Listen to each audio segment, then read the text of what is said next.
Right, we are live. Hey guys, how's it going? Welcome back to the Kiwi Lads channel. We are back for the bronze final of the Pacific Nation Cup. This one, Tonga taking on Canada. And what should be a pretty intriguing type of game. Now, neither of these sides had their best performance last week, but they will certainly want to bounce back here. Both already qualified for that Rugby World Cup in 2027. So I'm sure we're going to see some very entertaining rugby. Now, I should mention the Canadians, they are wearing the white.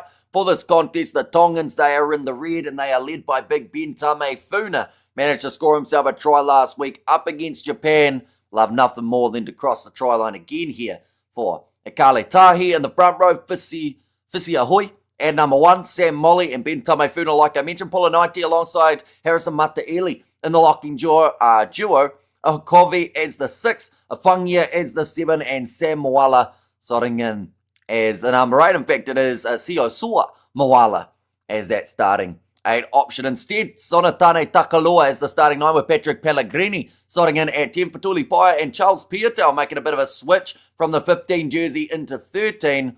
Then Tipu Eluelu out on the left wing, Fulawaki out on the right, and Unga sorting in as that number 15. For the Canadians, they surprisingly still have Nelson as that number 10. He did suffer a bit of an early injury in the last game up against the Fijians, but managed to continue through the game, even though Fiji, of course, known for that huge amount of physicality that they do bring to a game. Of course, someone who is physical out there on the field is Matt Owaru. Watch out for him in that number 8 jersey. And then in this back line, Josiah Morey was one of the standouts from last game. Shaw out on the wing, and then Nick Benn at number 15. But the Canadian national anthem is just now being sung, and then we will be underway for this matchup. There is still one more game around the corner. That will be Fiji in their game up against none other than Japan. That will be the Pacific Nations final rematch, what we did see for last year. But of course, do let me know who you guys think will be able to win this contest. I see in the poll a lot of people backing the Tongans, and that seems to be in the live standings or the live odds.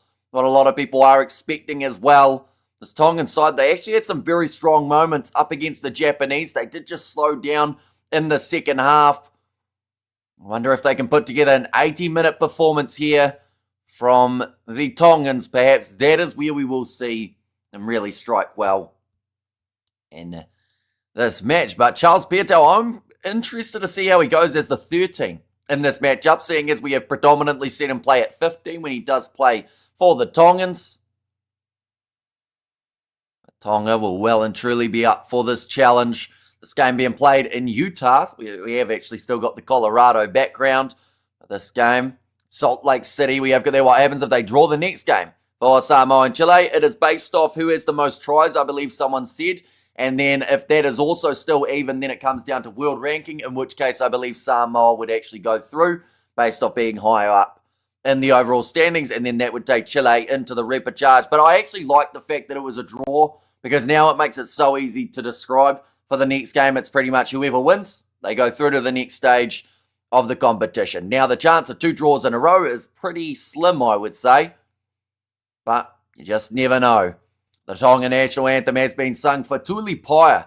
Bit of a dark horse off this side in terms of what he is able to do. And honestly, that midfield combo of Paya as well as Piutau could be one to keep a very close eye on. We have got there, come on Tonga, beat Canada. For sure, says Angela. Yeah, will be for the 3rd place position of the Pacific Nations Cup. What is your opinion on which Samoa is the real one, first half or second half? Says Patrick. Well, I think that Michael Alatoa actually said it quite well in his post-match interview. He said that they have been trying for 6 to 7 weeks to play like they did throughout that second half near the end of the game. And that is where, you know, if they can do that throughout the whole game up against Chile next week, I think that they'll win. And they should actually win relatively comfortably. But they haven't been able to do that. Throughout their whole Pacific Nations Cup, they haven't been able to find that consistency. So that is where it's really going to be important that they just put the foot down and just start making some good decisions. So I do think that the second half is what the potential is for the Samoan team. It's just they haven't been able to find it too often heading throughout this year. We see Tonga before the match, prepared and ready to go for this contest. Sonatane Takaloa, he is at the front. He is the most experienced Tongan player of all time. Thanks, says Patrick. No worries at all. And of course, just around the corner, we are going to get to see the Fijians in action, the Pacific Island sides. They love to hit hard. This Canadian team, they have a few big boys of their own, though. Will put in the hits when they can. Brock Gallagher actually had a really good impact off the bench last week, so he ends up with the start.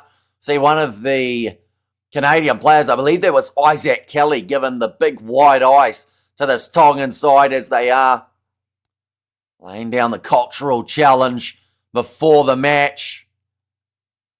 Both of these sides fully fired up here. Takaloa, he'd love nothing more than to cross the try line in this type of game too. Looks like maybe there are a couple just speckles of wetness on the camera here, which I would say more than likely means a little bit more of a slippery ball situation. I would say for Tonga, that means they'll go straight into using the forwards likes of a Bentame Funa. Yeah, you've got there, do you think Bay Plenty or Manawatu win later on today? Well, it's a good question. I think that it all depends on how they really play, because both sides have the capabilities of winning. And I think that's the case with most of the games in the NPC. It's just pretty much a pick'em game. 50-50. Either side can do it. Both sides looking strong, decent lineups. But who's going to actually do it? They are just showing that lineup once again. DeWalt Kurtzi, also a busy man for Canada last week. The game up against the Fijians. Flesh in that number 6 jersey, Pariana Warro. They do make up that loose forward trio, but I'm curious to see how Nelson goes here, because like I said, he had an injury last game, bit of physicality. So, I don't know.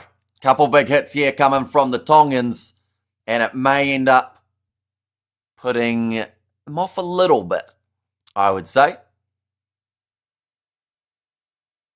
Of course, shout out to everyone who is watching the stream. It is currently, I believe, a morning game for you guys in Tonga. In South Africa, it is past midnight.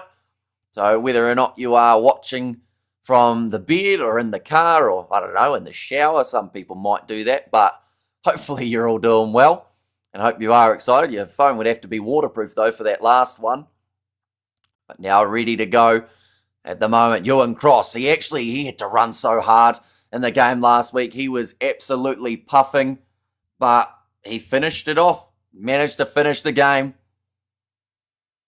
But now Canada, they will be kicking off this one from left to right there. And we are now underway for the Pacific Nations Cup. Third place playoff game, and the Tongans managing to claim that ball off the first kickoff, and a huge shot coming in on Fatuli Paia by it would have been Kelly Martinez. Well, going to the left-hand side, big physicality, of course, going to be shown early on from Tonga. Now Takaloa, on this kick up high, it's going to be chased after it. And going up for it was actually Fatuli Paia. Didn't quite win the aerial challenge. Instead, Canada coming down with it, but that ball is ripped away. And now big Bentame Funa actually had a little bit of an injury concern last week as well for that man to go down. Now a little step from Patrick Pellegrini. Tackled by would have been Brock Gallagher. 1 minute into this contest, Patrick Pellegrini going off to the left-hand side. Tame Funa sitting down Isaac. Takaloa, a little bit above the hands of Fatuli Paia. Now Pellegrini, nice backline move here, coming for the Tongan side again. They have to start this match well. I feel like Canada are one of those sides that if you give them half a chance of staying in a game, looks like Gallagher has stayed down here. That is Brock Gallagher. Man, who was so dangerous last game. A knock on there early from Tonga. And will now be the scrum feed for the Canadians. Let's go Tonga. There's Angela there. And they would love nothing more than to get that third place of the Pacific Nations Cup. I believe they did actually miss out on the quarterfinals. In fact, the semi-finals in last year's comp.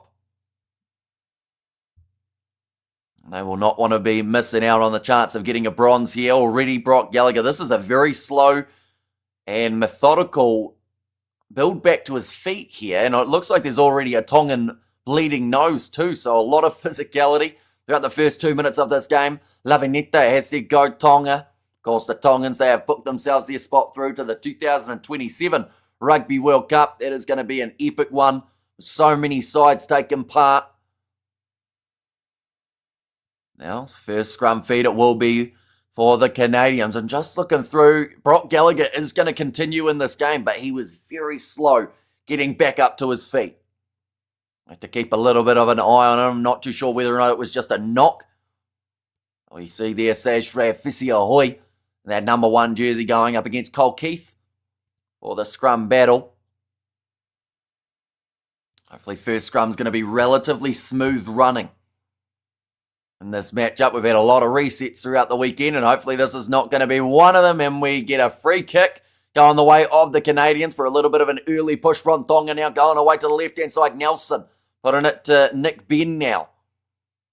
Be a hard one to take under the high ball, but he's done very nicely with it. Fuluaki now kicked high from Pietau, chasing after this one, but into the hands of Nelson going short side. Couple quick steps from the Canadian fly half. Brock Gallagher shifting back across to Martinez, shoveling it on. Good quick hands now. Isaac Kelly with the ball in hand. Across to the right again. Big collision and driving tackle from Moala. Managed to score himself a try last week. That ball bouncing awkwardly. Fuluaki tries to kick it downfield. Almost a rainbow flick there for Fatuli Pai, who tries to take it quickly, but I don't believe it is actually the Tongan ball. Oh no, in fact it is. Must have come off the foot of a Canadian player when they tried to kick it downfield. Brock Gallagher asking for the line out. He is not too happy with the call.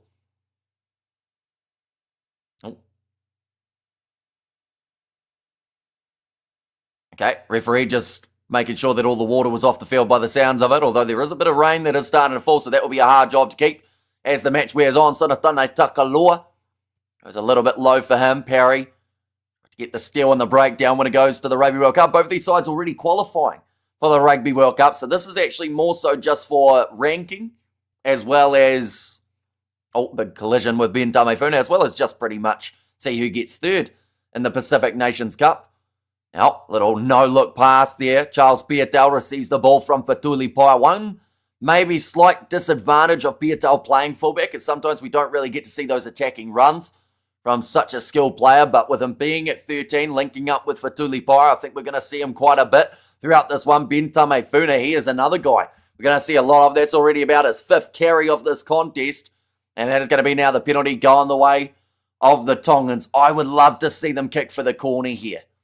Both already qualified to the Rugby World Cup. They certainly have. Chile and Samoa, of course, different story. Those two sides having a draw today in the playoff for the potential spot. And yep, again, the kick for the corner coming from Tonga. You would expect nothing different in this type of game. They absolutely love going for that maul. Sam Molly, he will be more than likely the man receiving that ball at the back of said maul. Here there from the referee, just trying to ask for a little bit of stability here. At line-out time, Sam Molly gets it in, stolen by the Canadians, and a very nice move there, although Isaac does get crushed there. That is Isaac Kelly. Now Canada, only sitting about 10 metres out from their line, so just looking to try and get an exit here. That one has gone into touch. And it's a relatively decent kick downfield to the 22 or so go Canada, says John. Of course, Canada Rugby already on a high after what we saw in the Women's World Cup. The Canadians booking themselves that spot in the final. Go here dear with England. It'll be an outstanding game, nicely taken by Molly on the back of the rolling maul now. This one not really moving, but there is another penalty advantage in favour of the Tongan. Sonatane Takalua now popping it in behind Patrick Pellegrini. Going for the cross kick, chasing after. This one goes a little bit too far. They will go back for another penalty. Like they're saying there, anytime there is the advantage, there is the cross kick on the cards for Patrick Pellegrini. Normally pretty strong at picking out his teammates when he does go wide. I think once again we are going to see Tonga again look towards that corner.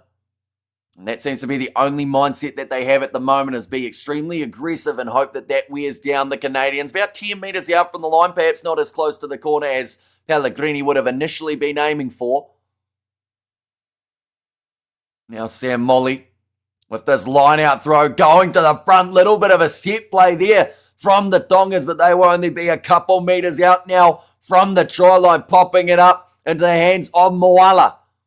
Now Takaloa has put his body on the line there to keep that ball on the side of the Canadians. Oh, hang on here. This sounds like the penalty is going to be reversed. Initially, it was going to be in favour of the Canadians, but then there was, in favour of the Tongans, but then there was a neck roll.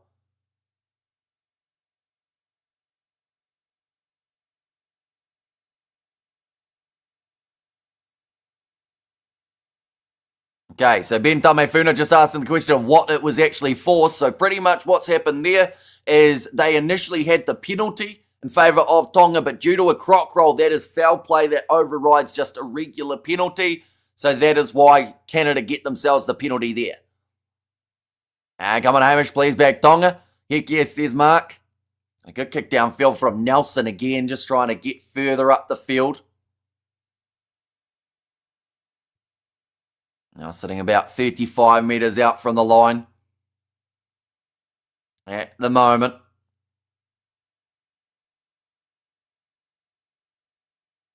Now back into the pocket. Nelson again will be able to kick this one down the middle. He's got some good distance today for these matches, or for this location, I should say. And we will see that all throughout the games. Due to them all playing in Utah.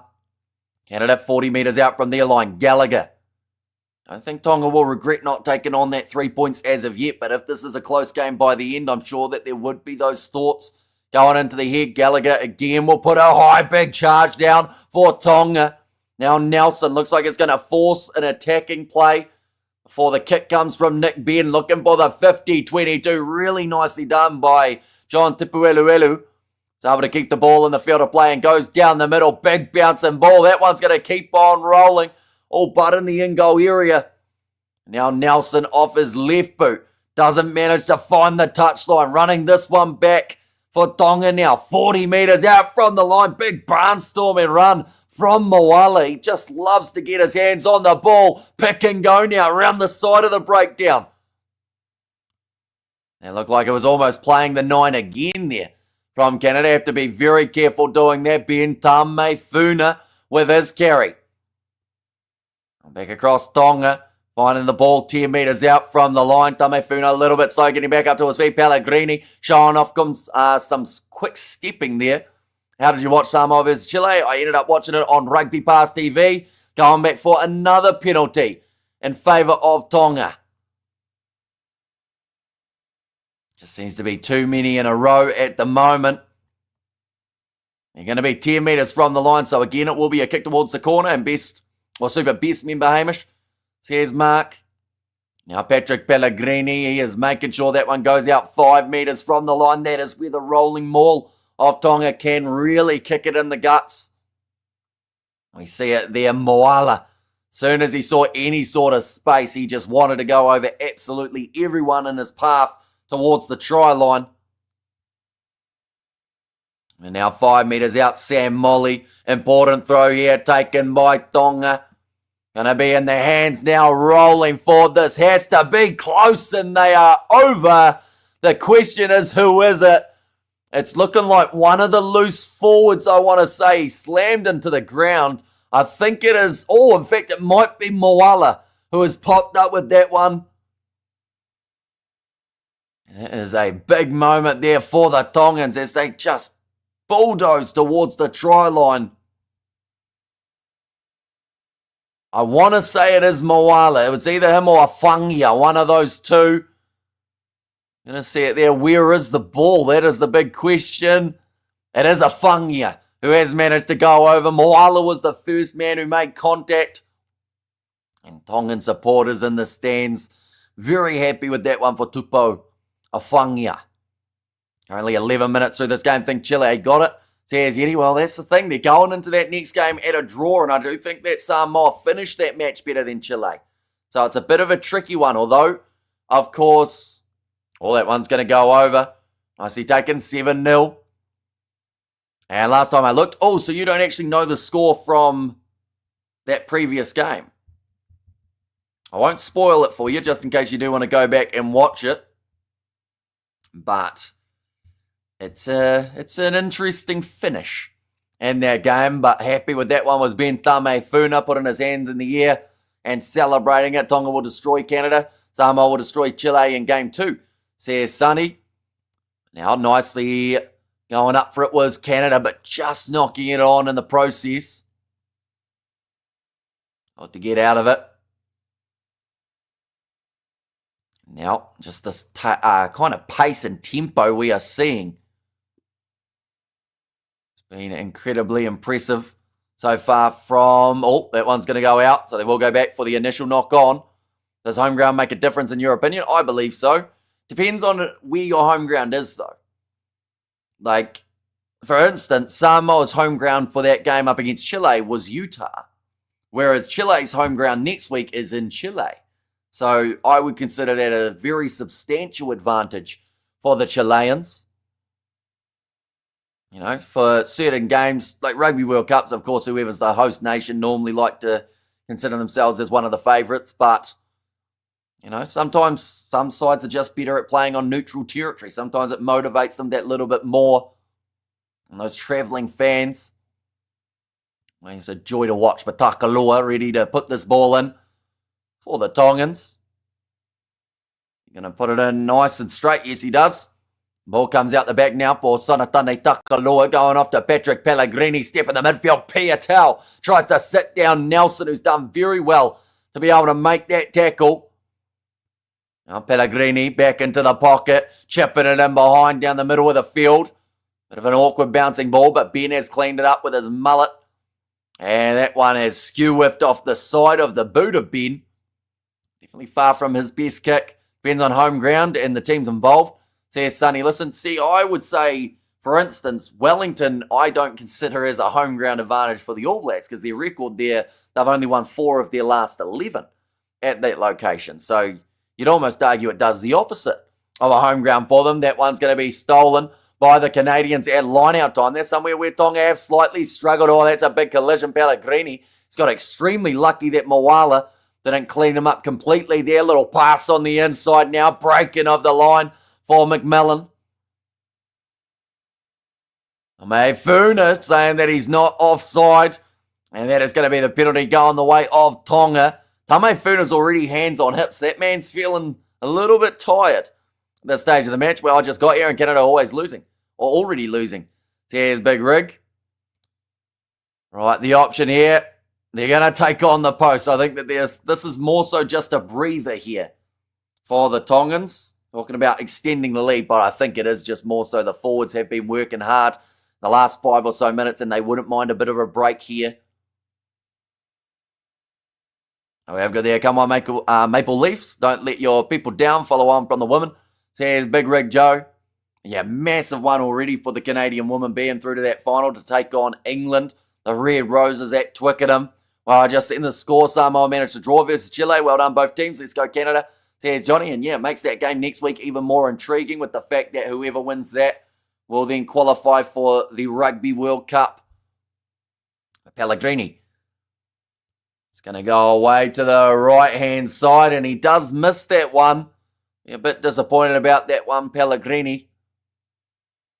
Does mean that the score remains as 7 points to 0. Favour of the Tongans. And should be a good one, says Yeti78. Yeah, it seems like maybe both sides with that little bit of extra motivation now, because aggregates are always tricky. Because you never quite know what you need in the first leg to feel safe in the second. And honestly, I don't think there's any number you can have in the first leg that makes you feel completely safe. But, yeah, I feel like this case scenario, we're going to see the best rugby from both sides now. Nice leaping up there from Josiah Mora. Managing to retain the ball for the Canadians. Bounce past Peter Nelson. Now passing one more to the right-hand side. Ben.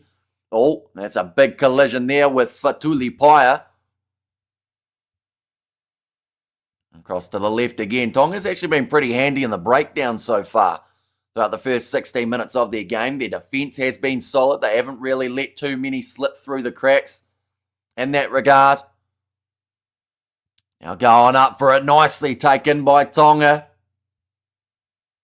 A little bit of obstruction, so Canada do get themselves the penalty around the halfway line. One's going to be going against the number 15, Josiah Unga. Quite a few common names across these two sides. You've got a few Bens. You've got a couple Josiahs, one at fullback and one out on the wing. Peter Nelson. One into touch. A big fan of ex-Chiefs player Tyler Ardron. I like a number 6. He was wicked. A Canadian player a few years ago, says Johnny Blaze. Yeah, he did play in the first game of the Pacific Nations Cup for Canada up against the USA. Scored himself, I want to say it was 3 or 4 tries, and then hasn't played any games since, so I assume he got injured in that matchup. Now line out throw for the Canadians, looping around. Josiah Mora on the short side gets it up to Devald Kutsia. And back to the left again, they're being told to use it. And Tame Funa making the tackle on his opposite in the scrum, and Kelly Martinez. This is a good position on the field for the Canadians to be. Isaac Kelly just 2 metres out from the try line arrives. Score 3 tries, refused to elaborate leave. Says big rig there. And the penalty goes the way of Tonga. I believe this time it is Ben Tame Funa locking himself over the ball and managing to get the steal. That is the perfect time to be getting that one right for Ben Tame Funa when they're right on the own goal line. Go Tonga. There's Vasi in there as well, and it's a good kick downfield from Patrick Pellegrini. Gets the Tongans so about 40 metres out from their own line here. We'll mention that there is still another game just around the corner. That will be Fiji versus Japan, the Pacific Nations Cup final. We'll be covering that one on the channel as well. Will be our 5th live stream in a row for the night. Will take us up to about 10 hours worth of streaming in a row, or roughly in a row. It's not a fair contest, not straight from Tonga at line-out time. Those are the type of ones that really do annoy the coach. Now, Canada, looks like they will be going for the line-out option here rather than the scrum. Bit of an interesting choice. Normally you would see a side say scrummage is the better choice, but obviously for the Canadians, they back their rolling maul that little bit more. Now ready to throw this one in for the Canadian hooker, the Devald Kutsia. He actually starts his line-out throw about 6 inches onto the field. Normally you have to have your foot on the line at least, but you let that one slide. I don't think anyone really polices it because it isn't that important, I wouldn't say. And Japan and Fiji, who we got? I think that's a pick 'em game, 50-50 for that one. Has anyone else come to the conclusion that Ethan Hooker with the Springboks emblem that comments here isn't the real one? Everyone has come to that conclusion. Yes, and that is another penalty going the way of Tonga. Again in the breakdown, no clear release from the Canadians. And evening, mate. My wife has just got in from a teacher's piss-up. Says, listen, well, hopefully it all went well. Saturday night over there at the moment, or I guess it would be now Sunday morning almost, wouldn't it? Japan has this. Says a big rig there for their game up against the Fijians.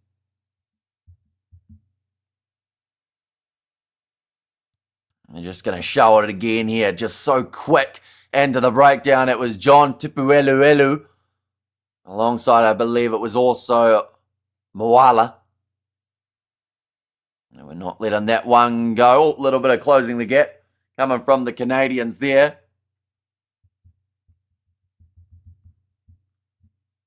Like that. Yeah, like that. Does he show them actually playing? Sadly not. Due to licensing, any match footage or audio will get us taken straight off YouTube, but there are plenty of options to be able to find. That is a not straight line out again from the Tongans. But yeah, the best bet is, I believe there is the Pacific Nations Cup website, or the World Rugby website, in fact, it would be, to be able to find the where to watch options for these games. A lot of them, sadly, are paid subscriptions. Only 21 minutes through. And it looks like they're just going to make sure that he's going to be all right here. One of the Tongan players, I believe it is Mate Eli. Oh, just a little high five or a little slap on the shoulder for the referee there. Okay, Ben Tame Funa just talking to the referee there about scrum time. This is where we might see a pretty big push from the Tongans. They haven't got the ball in hand, but instead will be trying to win it against the feed. So 19 minutes remaining in this first half. Like I said, second game at the same location in Utah. So first of the Pacific Nations Cup, we did see Chile versus Samoa. Not that long ago. Now stage for Fisi Ahoy. This near side up against Cold Keith, but staying relatively solid for now. Ball's gone in. It is wheeling around. Canada have managed to retain it. We have got Nick. I was a bit worried for England. At half-time, went down to the pub to watch the second half, and thankfully we got the job done. Yeah, they did really fire up in that second 40 minutes, the English. Now, nice step from, was the big man Matt Awaru. Of course, a part of that 7 setup for the Canadians. Little grubber in behind. That's a fantastic kick. And I believe that one's going to go out only about 5 metres out from the Tongan line. The Fiji winner, I'll cut the grass with a pair of scissors. Says Big Rig, how big's your lawn? Because that might take a little while, if that is the case. Yeah, the French bought it for the first half. The final should be a good one, says Nick, and we are, of course, going to be covering that one too. Oh, another one. Right, the referee just having a bit of a hard time controlling the lineouts here between these two sides. Okay, so it is called as 3 for the lineout. Sam Molly, about 7 metres out from the try line now. Yes, the French played well. Yeah, they did a lot better in that game than they did, I feel, in their quarterfinal. It's as if that close game up against the Irish did wake them up to a certain extent and make them realise kind of what they had to do, but that is going to be another penalty. They've just said it's just a careless penalty for offside from the Canadians. When Tonga were already going to be booting that ball downfield, you don't need to be giving away a silly penalty. Meg Jones had a great game. So to Kildunn and Bottoman, yeah, they were my top 3 for that game. Meg Jones just put in some massive hits and will definitely be a key for them in the final. Definitely with the physicality that Canada do try to play with. But yeah, just rushing up too quick there, Matt Gallagher. Or Brock Gallagher, sorry.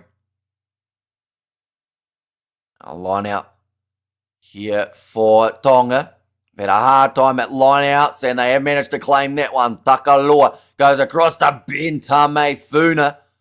So to the halfway line. Not even sure Kildunn was man of the match. He had 2 spectacular tries that looked good in the highlights, but Meg Jones was key in most plays from opening final whistle. Yeah, I gave it to Meg Jones, although I did think they would go with Kildunn because she got the 2 tries. But yeah, I was picking Jones to get it for just the little things that she was doing right. Peter Nelson chasing after that ball. Pellegrini gets pushed over in the process, but a little chip in behind attempted by Tonga. Awkward bouncing ball, well claimed by Ben, straight in the breakdown. And Tonga get themselves the penalty. The 2 tries were fantastic. See his Big Rig there. Looked like he was a little bit slow getting back up to his feet there, Ben, but he is all right. Now, I would like to see Tonga once again kick this one towards the corner here rather than going for the 3 points. I do think that's their best bet. Winning this game comfortably is to just keep the foot going down. Pellegrini normally will put them about 10 to 15 out from the line. In this case, about 15. See it there, just Nick Benny did well to cover the ground to not allow, I believe it was Josiah Unga, to be able to run through, and then just trying to roll away there. The Canadian to dodge the Jackal coming in, taking away, or take nothing away from his speedy little tricks. The French backs just could not catch her. Now, ball stolen by Canada again. That's the 3rd time at line-out time where it hasn't quite gotten the way that Tonga would have liked. Now having to retreat back into their own 22. Don't want to rush that kick, and gets it out about 40 metres out from the line. So a nice territory game for Canada off another Tongan line-out mistake. Makes you wonder if they were about maybe 10 metres out from the line as the quick tap, their better option. They did score it last week with Bentame Funa running into the Japanese wall of defence. At the moment, just the 1 try has been scored.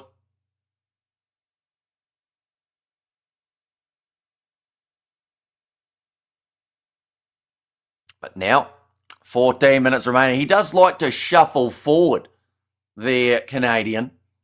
when it comes to that lineout. But this time it's actually going to be stolen by none other than the Tongans. So it seems like both sides have no real consistency when it comes to their lineout here. It is literally a pick-em game in terms of that set piece. Who did the little kick onto the post that Kildun picked up for the try? That was a clever player. I thought that was actually Meg Jones. Or actually, was it Kildun who scored that one? Or was that the one that Meg Jones scored?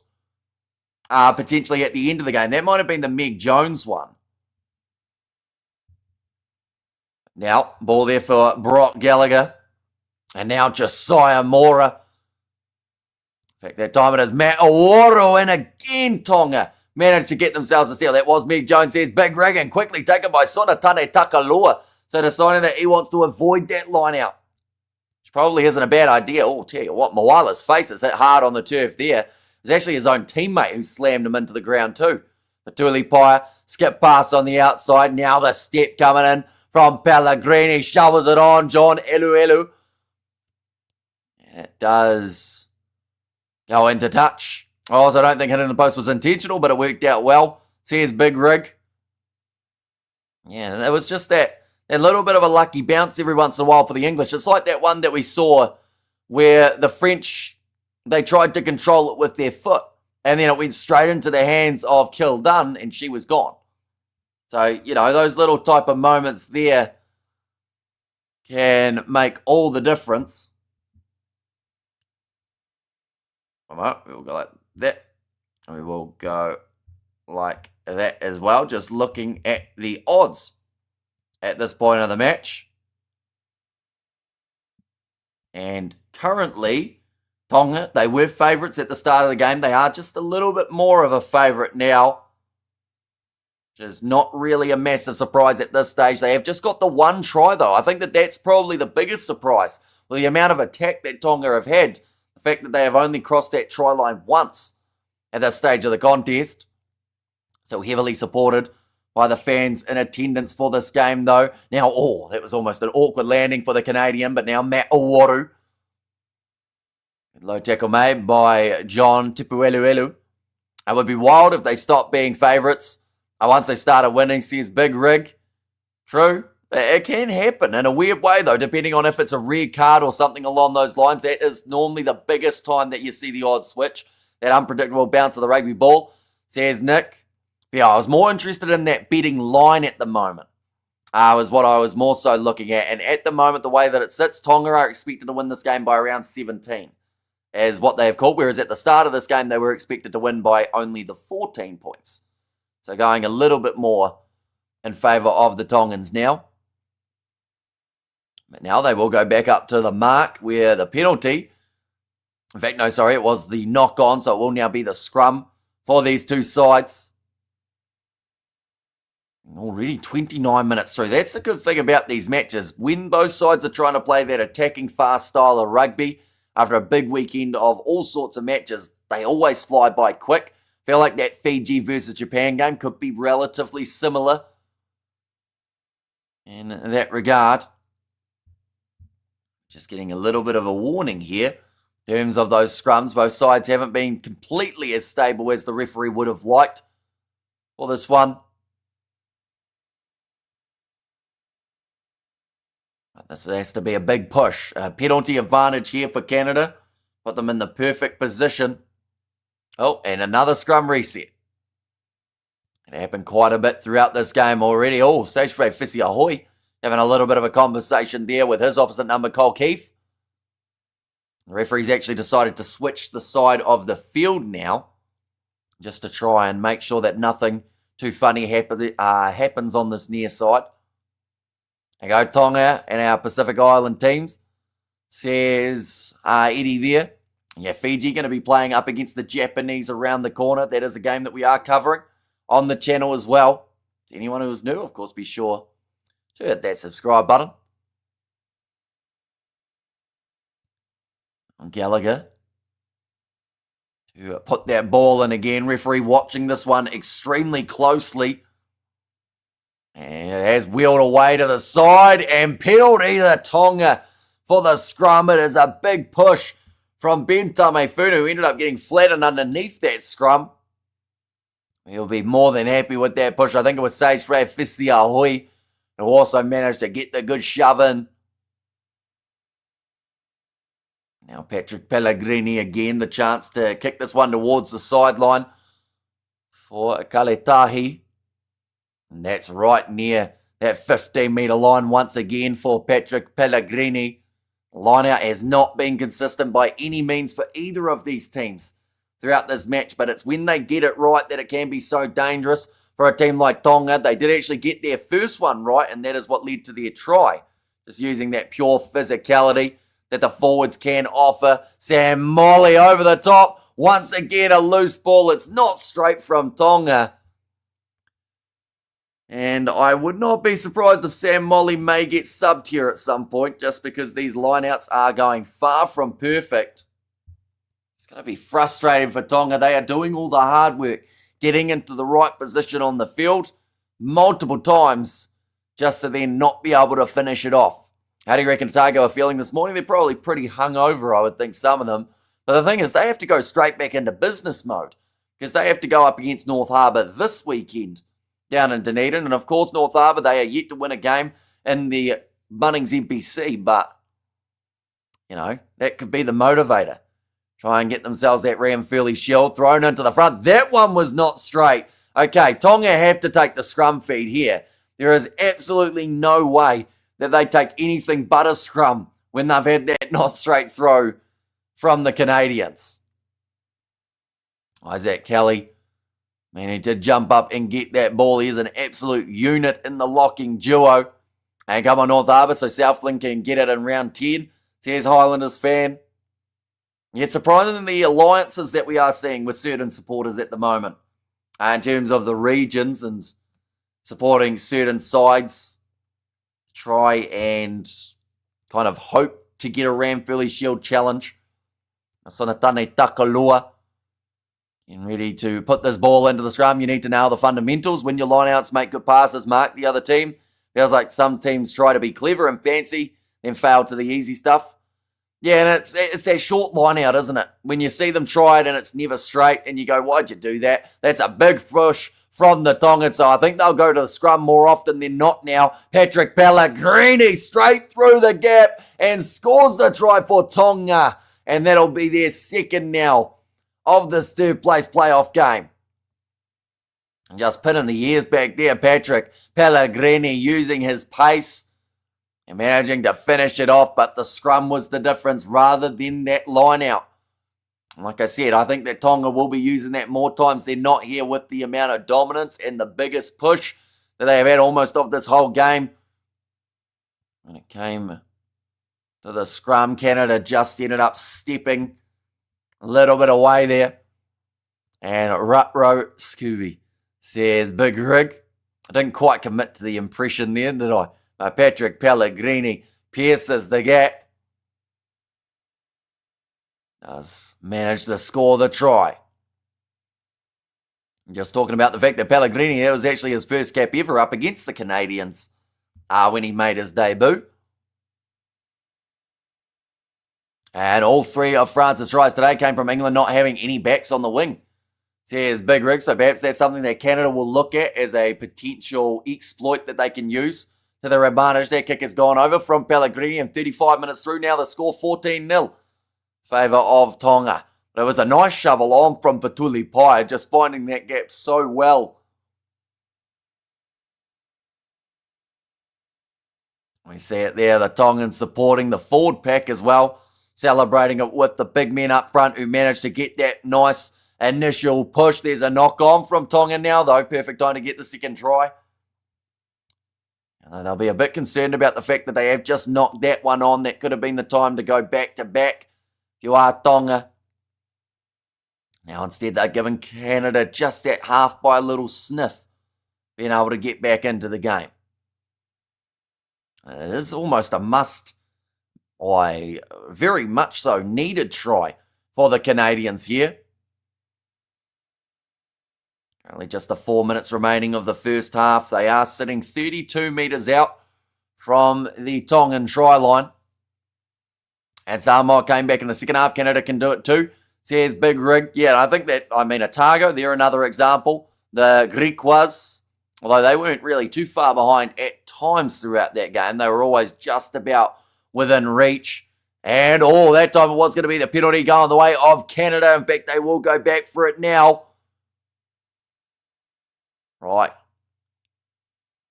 The question now is, what do you do if you are Canada? It looks like they're going to kick this one for the corner, but their line out has been far from perfect as well throughout this game. Go Canada, says Johan. That one is kicked into Dutch now, 10 metres out from the line. We're hoping to maybe run away with this game a little bit more than they're sitting at the moment.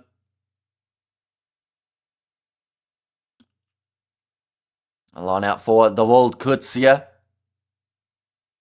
10 metres out from the try line here. Told to throw it in. Taken at the front for Von Dadelson. Now, still going to be all right. Defending here, Tonga. Going through the middle and trying to hold up that maul. Someone's got their finger hooked on someone's shorts there as an effective method of trying to slow it down. Now, Canada thought about the offload. Wrestled down by Fuluaki. Short ball from Gallagher. Driving tackle from Moalo, who doesn't seem to do anything less than 150%. Gallagher now, short side, lot of numbers there, but offload couldn't quite come for the Canadians. Now back across the World Kutsia, dragged down Bentame Funa, trying to lock himself over the ball. Now cutting inwards again.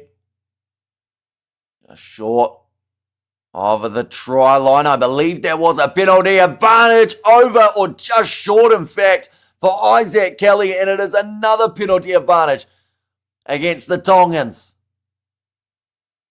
This one, they're just trying to creep that ball a little bit closer to the line. A bit of an interesting tactic there from the Canadians. Tonga actually defending it very nicely for now, but for how long?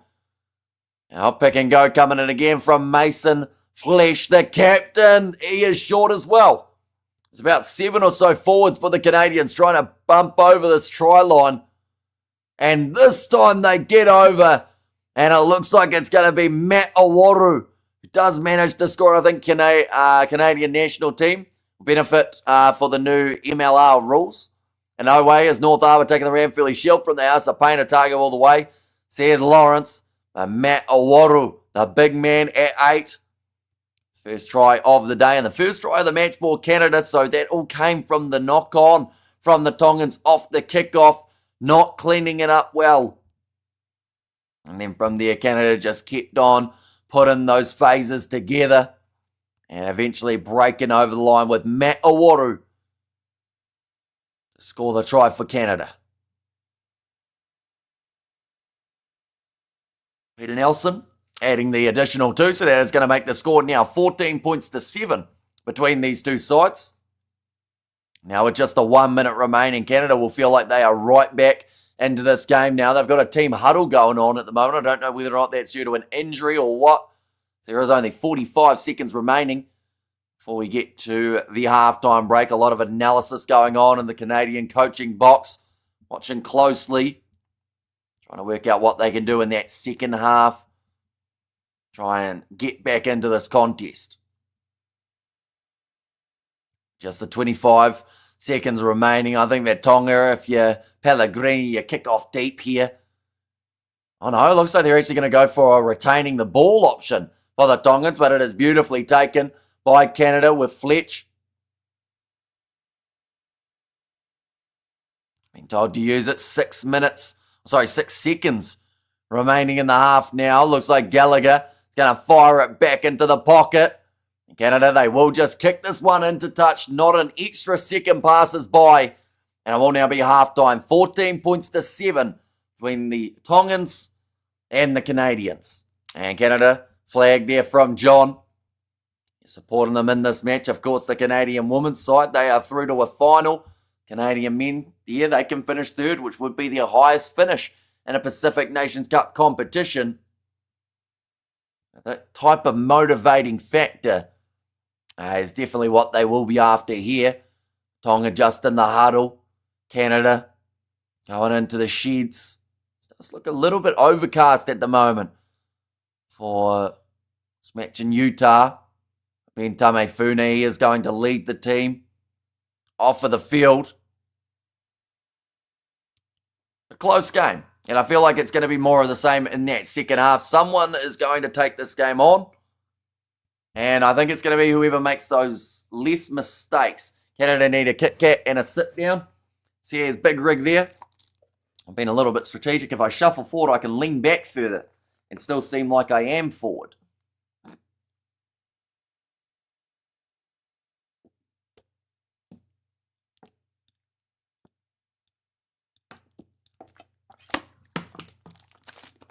But second half, not be a mile away. And of course, another match that is not far away. It's the game between Japan and Fiji. That one going to be taking place at 12:35.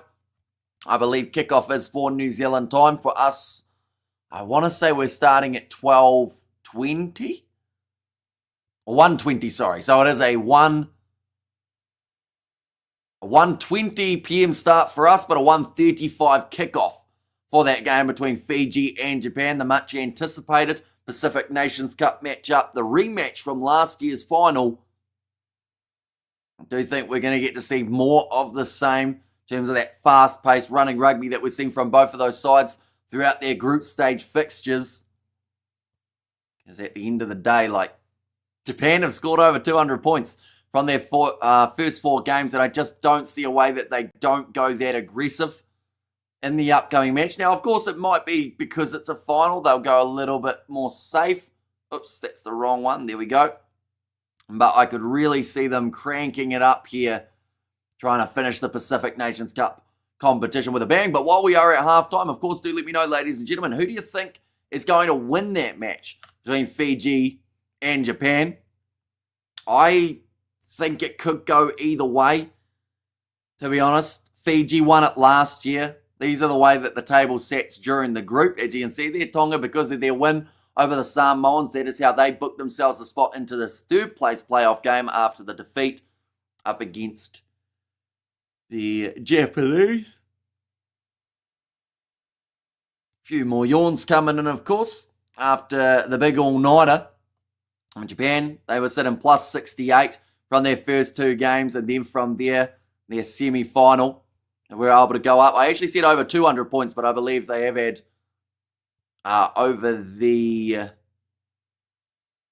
must be over 100 or just over 100 actually in terms of the maths. I'm not too sure where I got those 200 points from, or at least that's actually, their points differential. They might actually have over the 100 points, or 150 or even 200 at the moment for the Japanese. I know that they've had a couple pretty high scoring type of matches. They average over 50 points per game.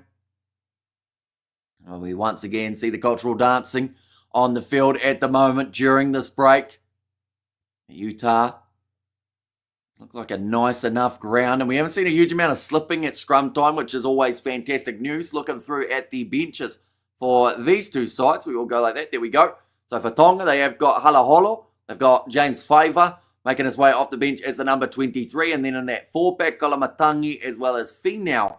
Another man to keep an eye out for. Sakalia, I don't know how early they'll go to him, but there have been many mistakes when it comes to the lineouts, actually from both sides. So perhaps Canada would consider Creighton at some point rather than DeWald Kutsia. And then also they have got Flesh there as the number 22. They've got O'Leary, hugely experienced veteran, as the number 23, and still plenty more action to go for that final 40 minutes of this contest. Just talking about it there, just a few mistakes from both of the sides throughout this game. That's what you'd expect though, a few nerves around. At the end of the day, this will be a big finish for either of these sides in the Pacific Nations Cup. Canada, they have never finished this high up. Tonga had some great battles up against the Fijians in the past, but they would like to put the icing on the cake here and get that 3rd place ahead of the Canadians, who are closer to home for this matchup. These are the semi-finals that we did see. 62 for Japan up against the Tongans, 63 for the Fijians up against the Canadians. So it just shows you how close they have been here. Yeah, hopefully it is more of the same for that next matchup as well. Do let me know, of course, who you think will win this game. Currently sitting 14 points to 7. Relatively close. I feel like Canada still have a little bit left in the tank here.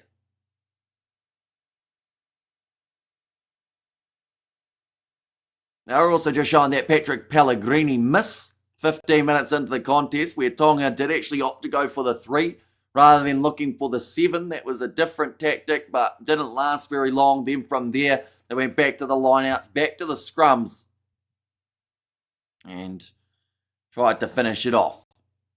Tulipai also having a pretty solid game in that number 12 jersey for today. And Pellegrini sliding over nicely and celebrating that one for the Tongans. And that finish from the big man, Matt Owaru, when he's only 1 metre out from the line. They're not going to be able to stop him. And that is what we found out firsthand there for Matt Owaru. Then kicked into touch. Only 40 minutes, 6 seconds was what had passed. Looks like both sides have got plenty left in the gas tank. We do see here the dancers are making their way off the field, which I would say means we're only a couple minutes away from the next half getting underway. Meters made, tell you what, she's only 1 metre apart. 283 for Canada compared to the 282 for the Tongans. Tackles missed, total of 6 apiece. And then also possession just a little bit more in favour of the Tongans. And let's see if Canada can strike at a rate of the second. Strike at the start of the second from Big Rig. We have a quick look at how it does sit. 1 second, we'll go like that, and like that as well. For some reason, it doesn't let me look on my phone every once in a while, so we have to get a tab up here as well. So currently, Tonga are $1.05 favourites compared to Canada's $8.50, and the line is still minus 14.5, roughly, is where they expect Canada to lose this game by. I think it might be closer than that. And honestly, for me, it's still about a maybe 60-40 in favour of Tonga. But if they have any sort of little mistakes, one thing that Tonga have done very well, though, is the breakdown. They've managed to just keep on building up the penalties against the Canadians. I think they've had probably about 3 or 4 not releasing. So I do think that is somewhere that Tonga can win this game, whereas Canada, they still haven't quite been able to use their backline. I think we've seen Spencer Jones touch the ball about once throughout this game, and Josiah Mora, someone who was so impactful throughout that last game up against the Fijians, even though it was a losing effort, he has hardly actually had the ball in hand throughout this whole half. Jack Shaw out on the right wing, I forgot he was playing. Definitely a game on for the second half, which team might have the more influential impact subs, says Nick. See, I like a couple of the Tongan subs in terms of the impact that they'll be able to bring, but I do also think with that experience of O'Leary for the Tongans, that may play a big factor as well. But, yeah, it's tricky. I think that the first 10 minutes could be very telling between these two sides. We have good there, no buddy. Our boys get the win, says Angela. And there as well. Yeah, Tonga are still the favourites. They are expected to win by 14 in this matchup.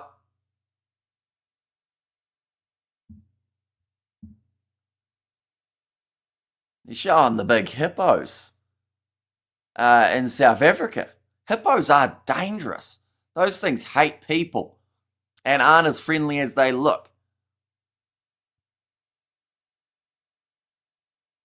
What is this bloke doing with he's playing around with hippos and alligators and whatnot. I don't know whether or not you want to be doing that.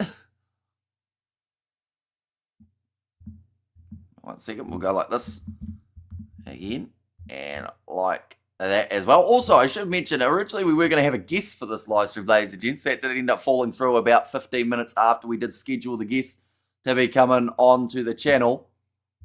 But hopefully, for a stream next weekend, we'll be able to organise something with a little bit of luck. I just heard a squirrel sent 2 people to the ER in California. Did it attack them, or was it some sort of disease that the squirrel had? Because that's impressive in a way. Such a little animal going absolutely berserk. You don't try and steal a squirrel's nuts. You learn that the hard way. Just showing there the finals, kicking off next weekend of the Women's World Cup. No, it attacked them. So what did it do? Did it bite them in a place that they didn't want to be bitten? How big was the squirrel? I have so many questions. It's like the potato situation yesterday. Just showing the promo packet for the Pacific Nations Cup.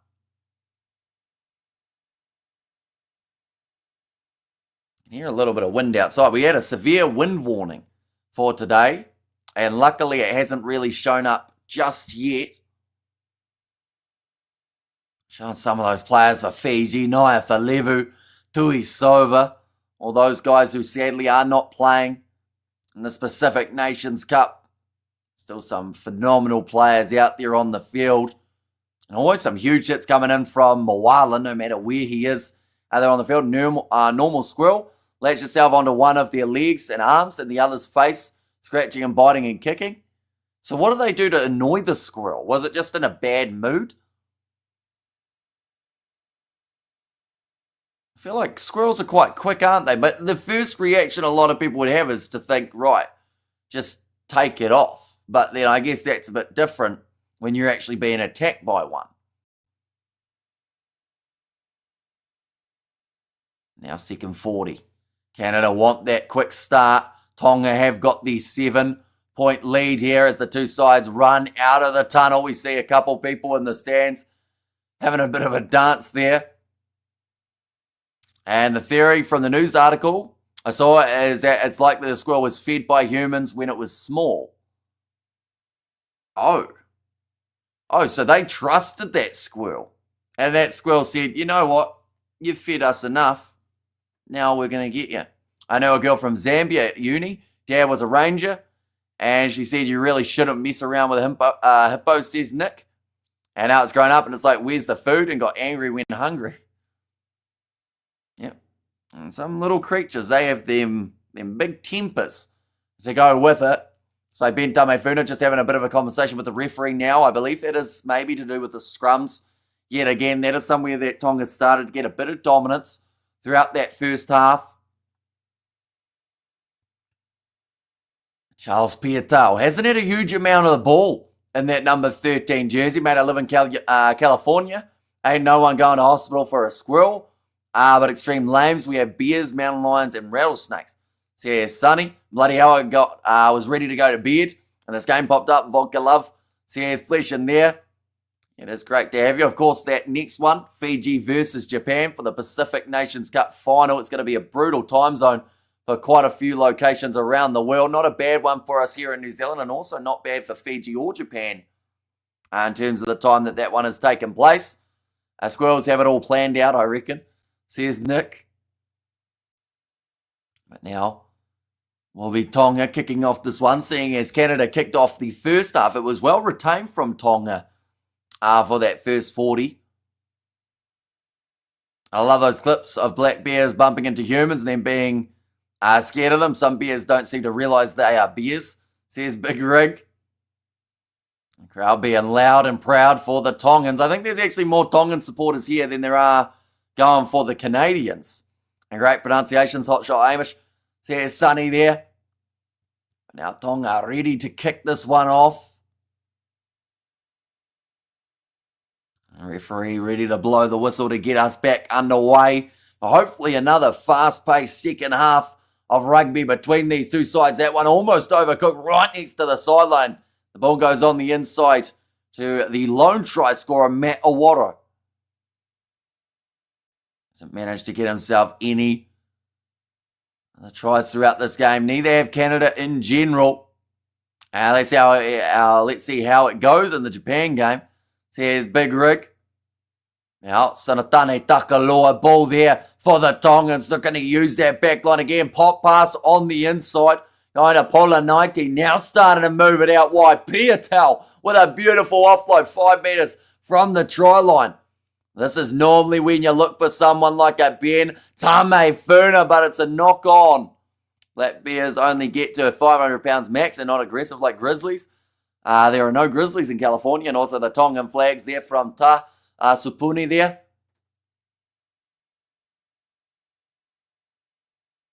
I see it in that breakdown, just the counter ruck from Ben Tamefuna.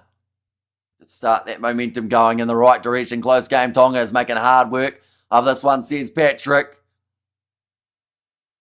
And just the pick and go short side, Pellegrini just losing the possession of the ball. However, is it Salt Lake? It makes sense for a lot of Tongans. Amatolsi says Edward in there too.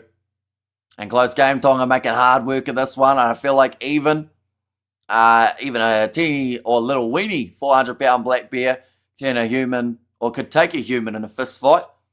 But they don't seem to realise that, says Big Rig. This ball's going to be fed in by the Canadians. Now, they have been under pressure for their scrums. I don't really see this one being any different now. They need to feed that ball in for Brock Gallagher. Going off to the left-hand side, another big crash run. It's time from Spencer Jones.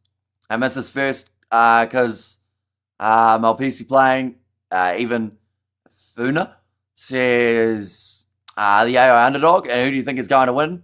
Well, I do think that Tonga have been stronger when it came to their lineouts. When it came to their scrums. The lineouts have been shaky for both sides. But Canada still have plenty of help. That one was too quick again from Tonga. That's about the 4th time that they've been told to go again. They keep on trying to rush it there. But I'd say Tonga just. That one going to the front. The hands of Sonatane Takaloa. It's going to be play on. Again, says the referee Pellegrini with the pass on the outside. About 25 metres from the line now. And it's stolen by Canada yet again. At the moment, Tonga just a little bit of a lack of ball security, it would seem. And that one's going to go deep into the territory of the Tongans. Pellegrini, no option but to clear his lines, and that is a huge territory gain. I think Cal scores the most fatalities here, says Big Rig. Who do you think will win against Fiji and Japan? Honestly, for me, it's a 50-50. I think that some are saying Japan just are favourites, but I think that Fiji have played well enough throughout their games to be right in the running as well. But yeah, I honestly can't pick between them. I think it's going to be a great game either way. I think both sides are going to come out with a huge amount of intent. Isaac Kelly claiming that line out now, looping around was Devold Kutsia. Fiji will win, says Angela. Now big collision, Ben Tamefuna. That was almost a little bit high from the big man. Now Gallagher cross to the right-hand side again here. Now big steal opportunity, not able to get it. Japan has a bunch of Pacific Islanders in their team anyway. Says Sonny, listen, and if Fiji win, I wear my shoes on the wrong feet for the day, and you're also going to chop your lawn with a bit of the pair of scissors. What a run that is from Matt Gallagher. Finishes it off, celebrates to the crowd too. That is a very good sniping run from the halfback. Tonga just leaving a big gap there. He is asking for the crowd to cheer from him or cheer for him a little bit more there. They were $8 underdogs at halftime, Canada, but are they now just starting to speed up with that early try in the second period of play?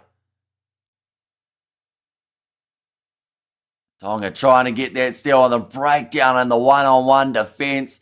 Missed tackle there from, I think it was Mataeli. But can they get the conversion, says Big Rig? That is the big question. Gallagher with the dive. Yeah, you watch, she's not very slippery underfoot. Would have loved to slide in there for that one, but he just kind of bounced. We have got there, unlike Samoa, this game can't end in a draw though. Says Big Rig. Why they are 12? Because they managed to score the try. Now they are 14. after that kick has gone over as a Samoan. I think Samoa's performance was very bad. So I think Samoa were probably pretty lucky to get away with a draw from that game because they easily could have been down by a lot more points. Just about managing to fire back. There wasn't. They were sloppy, but I liked that they didn't give up and stole a draw out of a loss.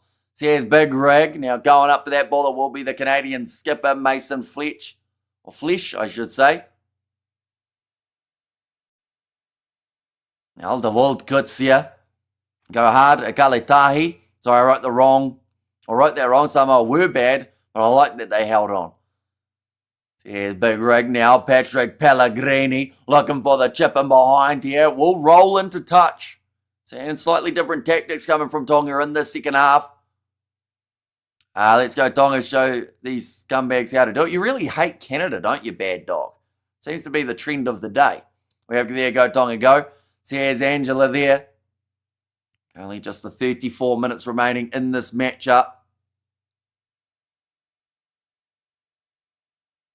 Just talking about Canada trying to level the game at the moment. Well, they already have, in fact. They want to get that advantage for the first time in the match and be in the lead. And there, the Tongan flags from Angela there too. Being told to use it once, the World Kutsia. They aren't making a huge amount of meters here, Canada, so going to be a chance. Some Canadian dropped a bag of milk on him when he was a child, never forgave him. Says Big Rig. And that is going to be the penalty now going the way of Canada. One of the first times that they have actually won a penalty in the breakdown. You might be their lucky charm, bad dog. Now Peter Nelson will kick this one towards the touch line.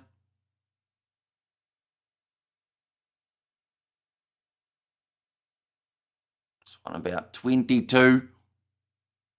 It's from the try line. Peter Nelson, the fact that he's even playing in this game, I think, was a big surprise.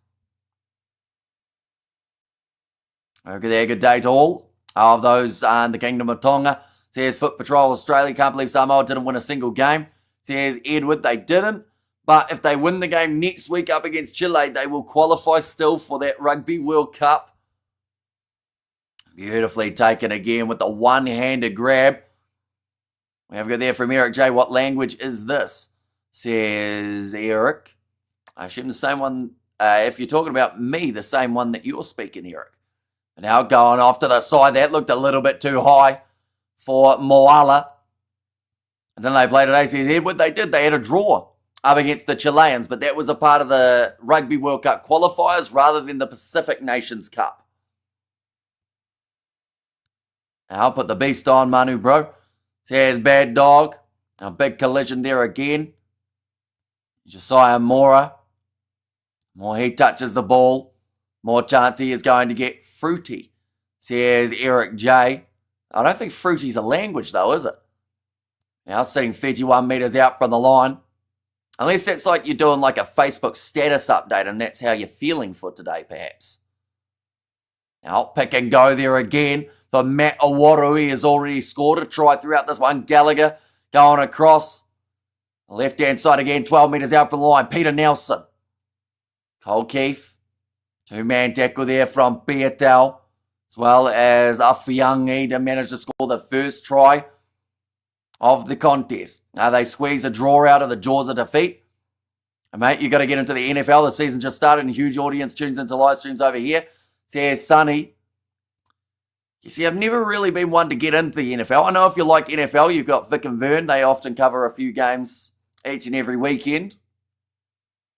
But yeah, not for me. I couldn't handle the stop-start nature of it. Sometimes rugby gets bad enough, the amount of scrum resets we see. Over there, my brother loves the NFL. I tried to get into it for his sake. I find it dull due to the stop-start, says Big Rig. And also how many teams will be at the World Cup. It's a shame to not have Samoa or Chile. And who can win this match? Me not sure. Either side at the moment have the perfect chance. But yeah, the 24 teams in that next Rugby World Cup rather than the 20 that we have had the year prior. But now 30 minutes. So Matt Awaru is just down for a little bit longer here. Eagles fight. Says only too many 4 passes in the NFL. There's Eric J. Is Bentame Funa playing? He certainly is. Had a couple big runs early and a couple crucial steals in the breakdown. But aside from that, I don't think we're seeing the massive Bentame Funa performance that we saw last week in the game up against the Japanese. It's possible Chile and Samoa could still qualify. Yeah, both of them could still find their way through. And WGF Canada, at the moment, they are looking towards the corner here for the Canadians. So Nelson decides that is the best option rather than taking on the 3, trying to put that extra pressure on the Tongans. It's the type of tactic that can backfire, though. They will be 5 metres out from the line. The World Kutsia. We'll have the throw. And that's going to go to the front. Matt Awaru. Met by a few big, solid Tongan defenders. And that is obstruction. And penalty goes the way of the Tongans. We have got there. I know they want both, says Edward. And also we have got there. I wonder, I thought this was league. I'm going to say if this was league, Tonga would be pumping, says Bad Dog. And I'm going to support the Seahawks because they're the unofficial England team. Due to playing a couple games here, you actually see guys in Seahawk merch all over England. I can't remember the exact name, but there's a cool website that has links to all the US local radio commentaries of the NFL. Says Nick. But just handing it off for the rolling maul. I think Sage Ray Fisiahoy just punched himself in the face. That's one way to fire him up, but it looks like Bentame Funa are now going to take him off of the field. Or at least it looked that way anyway. Has he gone off the field, Bentame Funa? Yeah, looks like he has. But now a spiral kick downfield. And quite get it where he would have liked it to. We have got their big boy. Or big boy from the Chiefs. Are you going to do the commentating for the Rugby Nations? The Rugby Nations. Are you talking the Rugby Championship?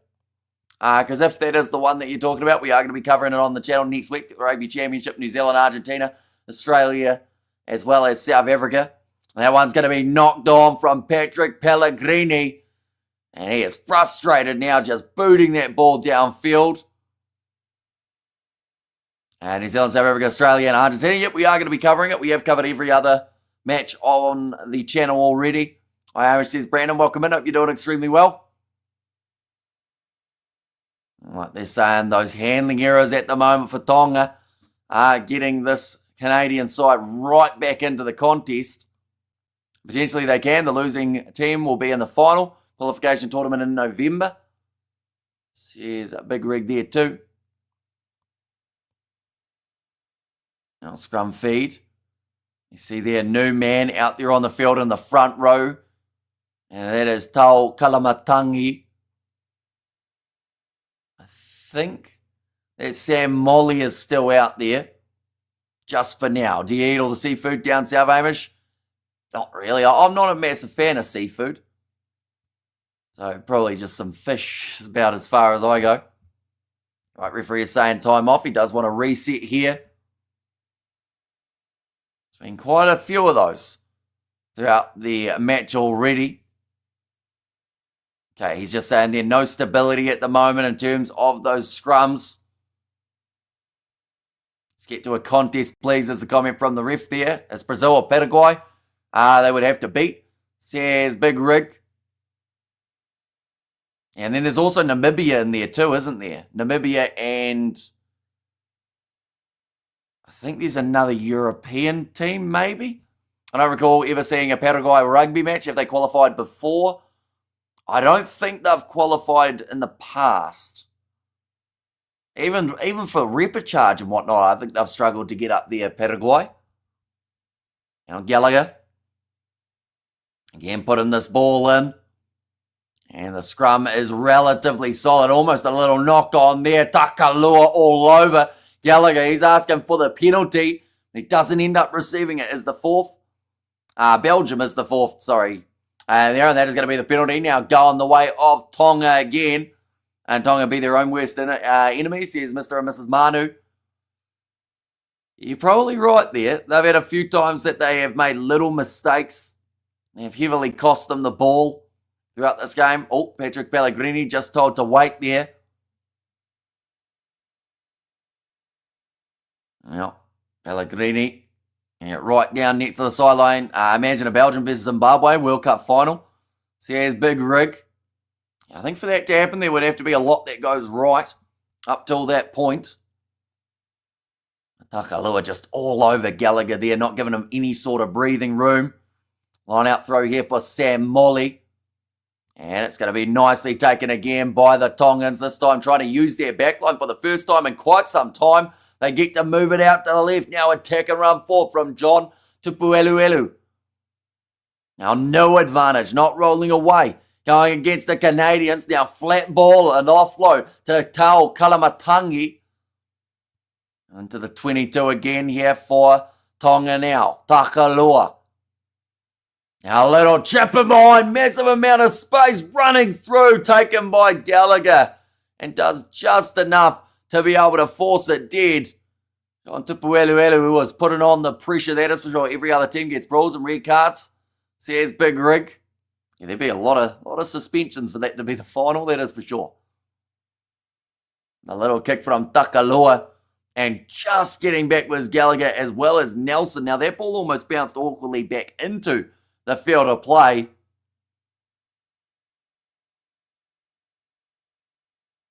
But Rock Gallagher here, I think that he's going to have to make his way from the field. Looking relatively sore at this point in time.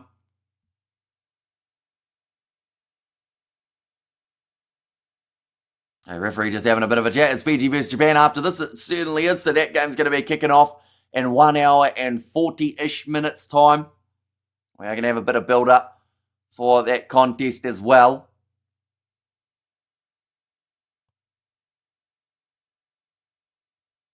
We have there, are you Tongan?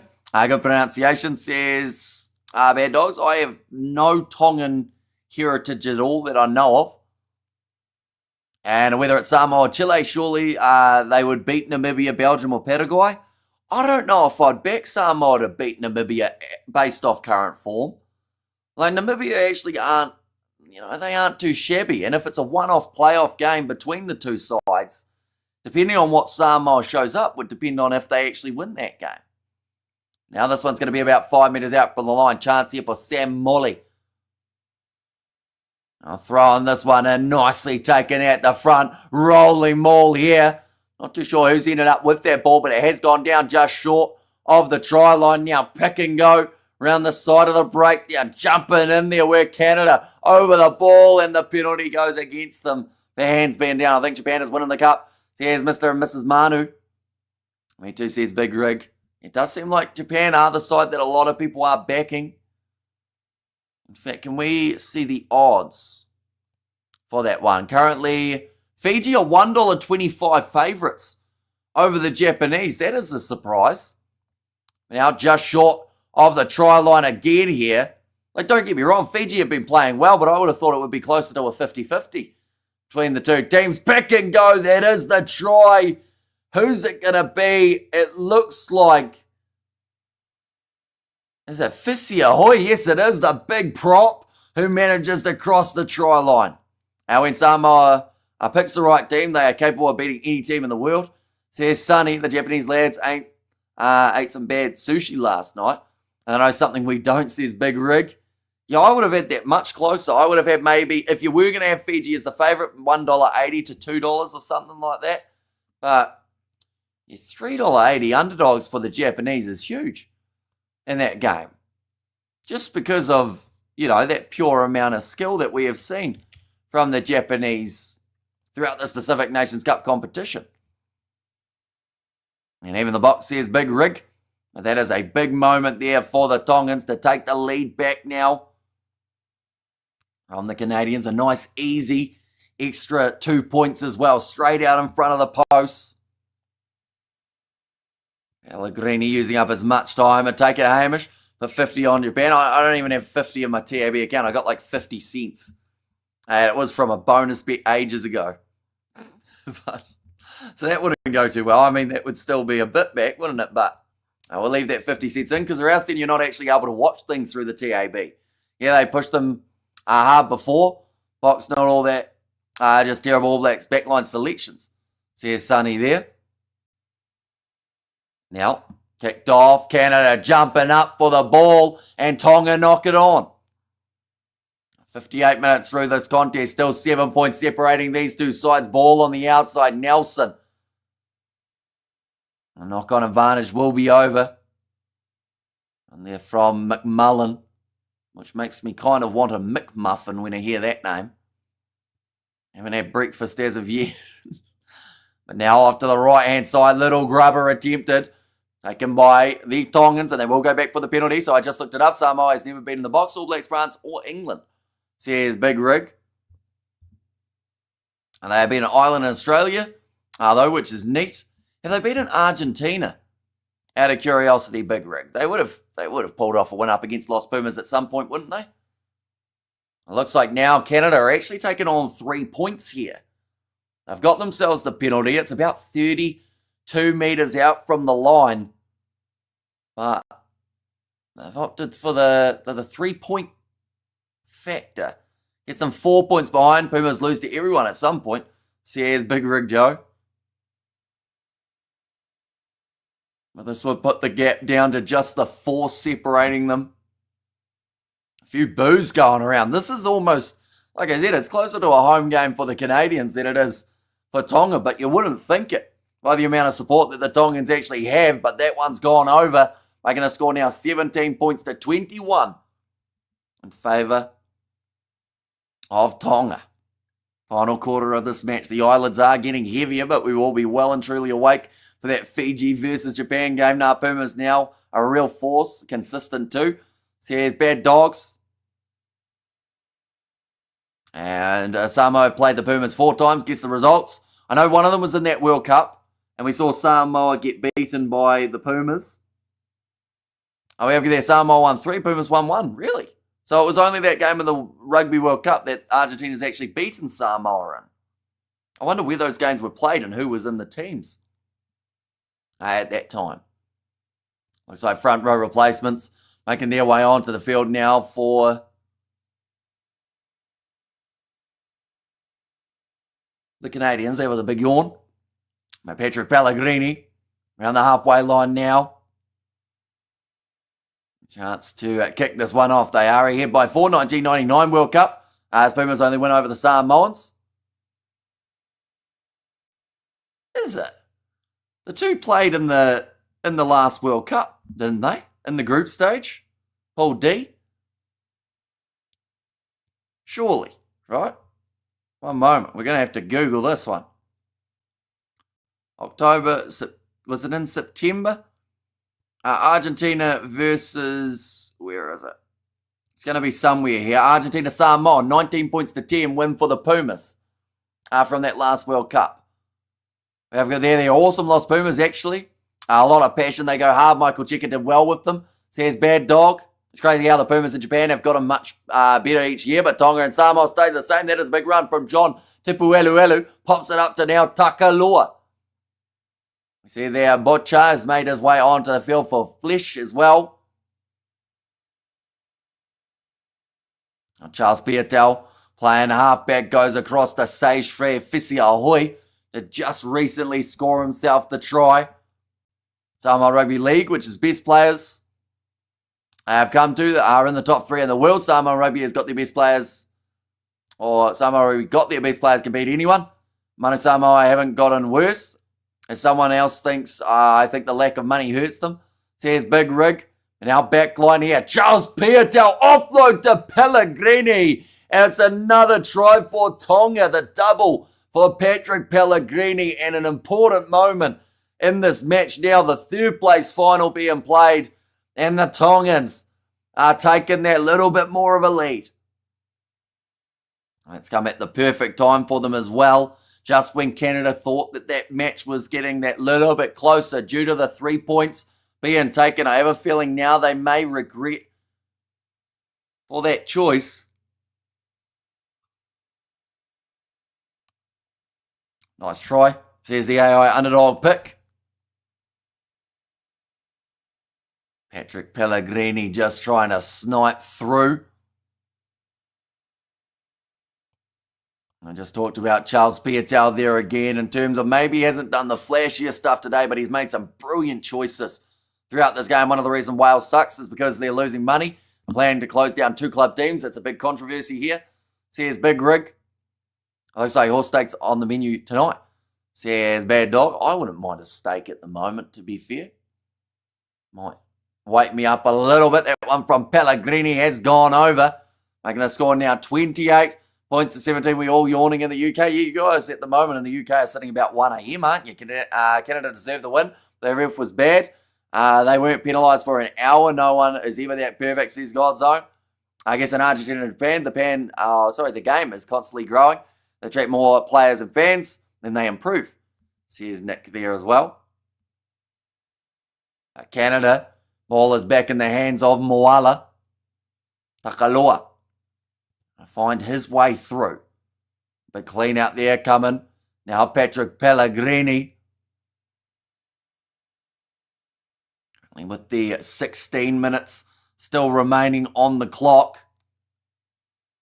Nicely taken by Nick Ben at the back for the Canadians. Runs it back to halfway. Trying to go through, but he's smashed by Sam Molly. Who manages to drag him down. To the right again. He's shoveled on by Peter Nelson.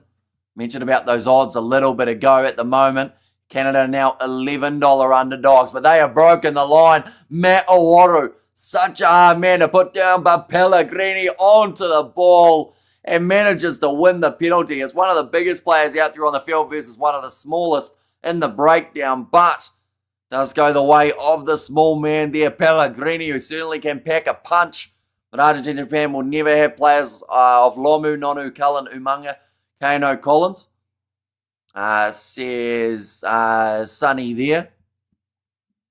But yeah, brilliantly done by Patrick Pellegrini. Just waited for the perfect time to be able to engage there. Didn't rush it.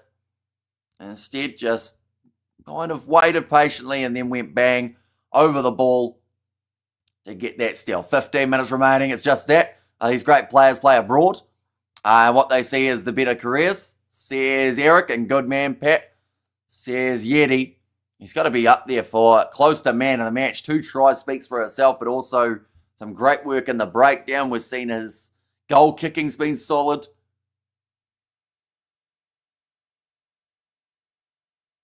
I feel like the Pumas are the most inconsistent team in world rugby. They've had a little tough patch, but I do think that they're starting to find some sort of, like, games that they're losing now, they're not losing by as much as they used to be, if that makes sense. Now, of course, I don't want to jinx them. Oh, that's a clothesline. A bit of an accidental one from Jack Shaw. Never met anyone on the sports streaming arena that works as hard as you, TKL. Keep up the good work. Says Mr. and Mrs. And we are, of course, going to be back for that Fiji versus Japan game. Have to give myself a bit of a shock start to get going. But we will be up. We will be ready for it. Not even just now. They seem to lose and win randomly no matter who they play. Says Big Rig, but the penalty does go the way of Canada. I doubt that they'll be taking on the 3 points here now. I said it does look like the corner is the option. About 17 metres out from the line. Peter Nelson just calling the shots from that 10 jersey. 14 minutes left in this bronze final. And Canada, if they want to win this game, they need to score right now. Or at least before the 70-minute mark. As they could find themselves just drifting behind.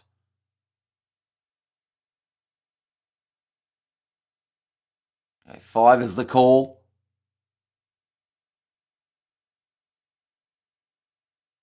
In terms of the players in the lineup, I think I'm going to hibernate after these next 2 streams. I'm going on a date with a married man this afternoon, although luckily you are married to him, Novmum.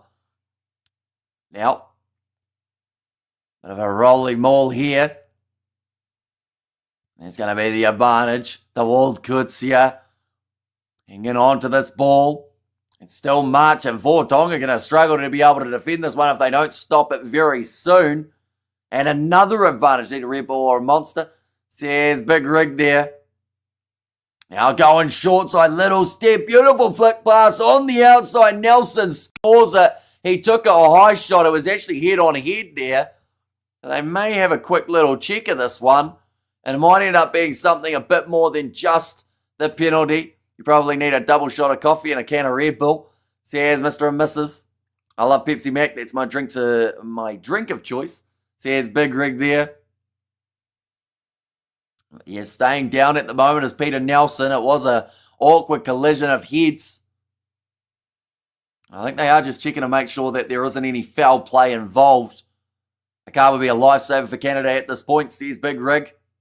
It could end up being an absolute game changer. Okay, so they're checking an official review of the head contact.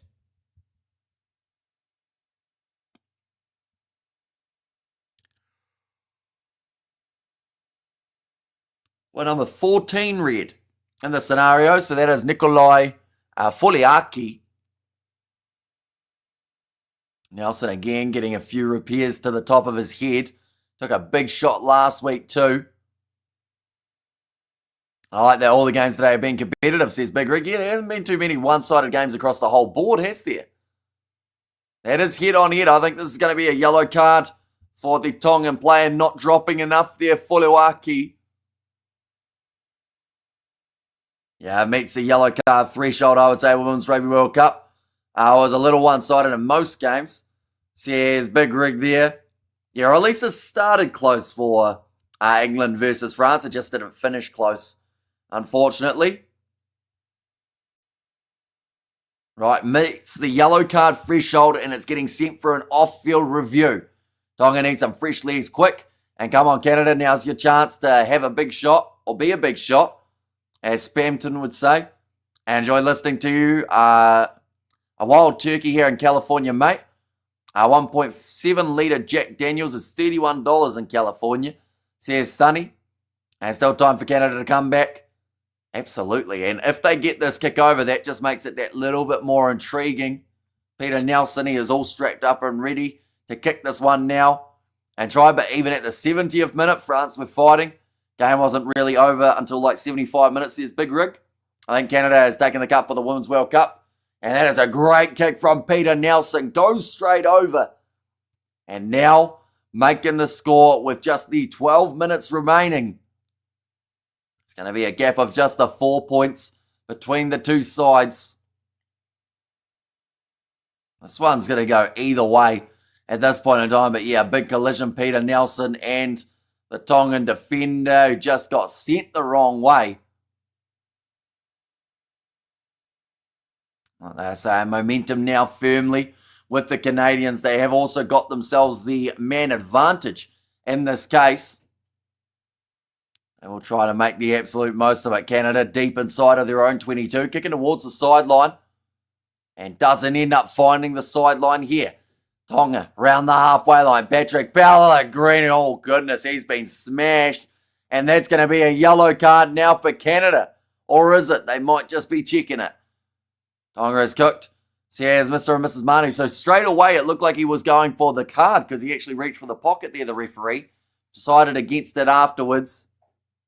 I just want to check the point of contact. And a good 3 says the AI underdog pick, and it will be a battle. But I think Twickenham with the largest crowd for the Women's World Cup game ever. Screaming for England will be giving them the edge. Says Big Rig. Canada, you fools, you have the advantage. Says Big Rig. TMO now getting involved in this one. See whether or not Kyle Steves does end up possibly getting this one wrong.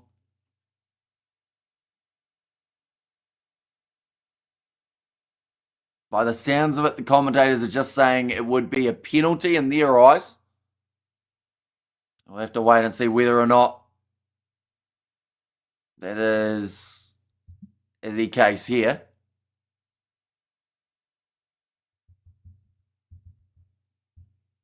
They are going to be looking up at the big screen. Hey, mate, take the game off. Have a cup of whiskey and sleep for 14 hours. Says Sonny. No, we will be doing that next one. I'll end up, like, as soon as I stand up from the seat, have a little bit of a wander around, I'll be wide awake. Have you seen that clip of the ref reaching into their pocket? They pull out a handkerchief and wipe their forehead. Says Big Rig. And which laughs at sleep. Says Jeremy. And it is a yellow card for the Canadians. So both of these sides going to be playing with only the 14 on the field for a majority of the rest of this game.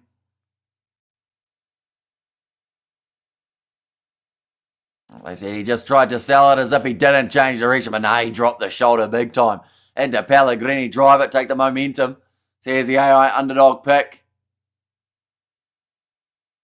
Number 2 and 5, couple more changes. That'll be Sam Molly making his way from the field. And that is going to be for Sakalia. This is interesting here from Tonga. They've actually decided to not go for the 3 points. Now, 3 points would have given them a 7-point lead here. But instead, Tonga have kicked this one for the corner. Brand new hooker about to throw this one in Sosefu Sakalia. But, you know, I guess in this case, they've decided Canada are good enough to get themselves another try. Now, Tonga, they will go into the back. It's overthrown, and they're just lucky that there was a knock-on from Canada. But the first one from Tonga, and that is a blown opportunity here. I think that was a really bold choice to not go for the 3. Definitely with it being straight out in front of the posts, the position that they were. Well, says the AI underdog pick, and Tonga want to put this to bed. Yeah, but they may want to put it to bed, but I just feel like that wasn't the way of doing it. You know, like 7 points is a pretty handy lead. Maybe they're worried that Nelson's going to slot over absolutely everything. But now all they've done is given away that chance of being able to score any form of points.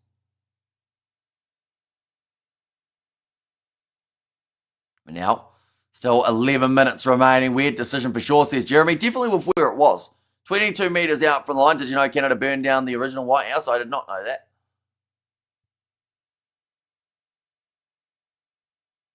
Okay, Bosch is going to have to go off for an HIA. He is not happy about it. Oh no, in fact, he's got to go off for that yellow card. And we have got there, just don't bring that up, an international social gathering, says Big Rig. And Tonga are in the right place on the field, says Eric. That is one bonus that they've got. Canada more than likely will just look for that kick downfield from here rather than trying to run it out. They'll get themselves that line out anyway for Tonga. And a penalty there to Tonga. 5 metres out from the line. That is a big one right there. They all want to take the quick tap. Sage Frafisia ahoy. Gets only 1 metre out now. Who's it going to be that gets to finish it off for the Tongans? 1 metre still from the line. They are right on the verge of going over. I think they'll pop this up to Moala, and that could be danger zone. They've gone close. They might be held up. And it's going to be an advantage now in favour of the Tongans again. If I was giving this one to anyone, it would be Moala. He could be man of the match. At the moment, I'd have to give it to Patrick Pellegrini. I think he was the strongest out there on the field. He's looking for a hat-trick. Give him the man of the match right now. He scored the try. Patrick Pellegrini with an international hat-trick there for the Tongans. Oh, we have got there, mate, you have the potential to be the Joe Rogan of sports live streaming. Heap good. Says Sonny, listen, I do appreciate that. And Canada have been showing bad discipline in there, 22. But at the moment, that might just about seal the deal. Pellegrini magnificent, says Eric there. Yeah, just a really good step. And Pellegrini just throwing his body on the line here for the sake of a third place finish. Hey, even losing the hair to be more like Joe Rogan, says Big Rig. Now, restart after the conversion. Sounds like it is going to be, of course, the much time as possible approach from Pellegrini.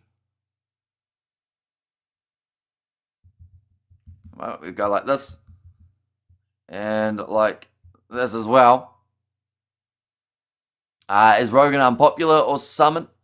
Says Eric. That one's going to go over.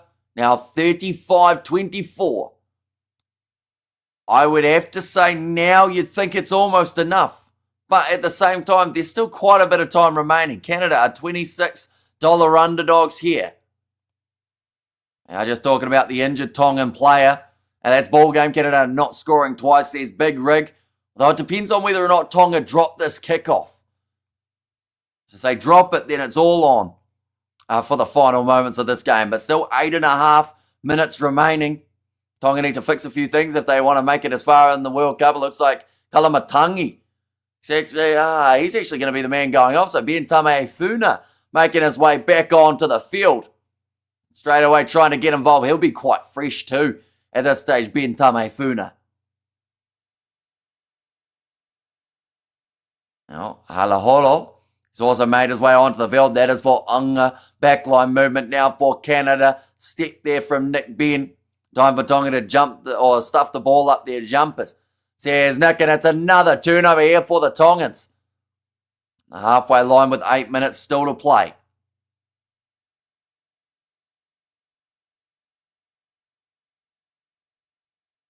Oh, slapped back by the Canadians. Only 7.5. I'm just looking. Yellow cards for both sides. This is going to be an interesting finish because they are going to be able to make those changes right at the end of the contest. Charles Piatow now running this one forward. He's got plenty of pace. Goes on the inside to Fatuli Pai, a midfield combo we haven't seen a huge amount of, but now we get to see it a bit more here. One's gone into touch. I believe it is going to be now Canada's line-out throw.